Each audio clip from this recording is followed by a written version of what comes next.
बात करें कि महंगाई की शरह कहाँ तक पहुँच गई है, गरीब पिस रहा है, बर्बादी हो रही है, आम आदमी भी जो मिडिल क्लास के लोग हैं वो भी ख़राब हो रहे हैं, वो भी पिस रहे हैं सारे उस महंगाई की इस लपेट में।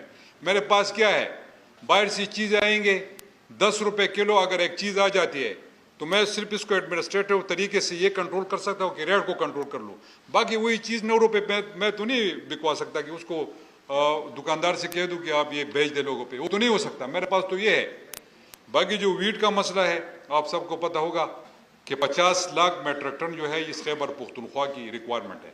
13 लाख मेट्रिक टन हमारी पैदावार है और 12 लाख मेट्रिक टन जो है वो हम इंपोर्ट कर रहे हैं, या वो हम दूसरे सूबों से ख़रीद लेते हैं या पास्को के ज़रिए हम बाहर से इंपोर्ट करवा रहे हैं।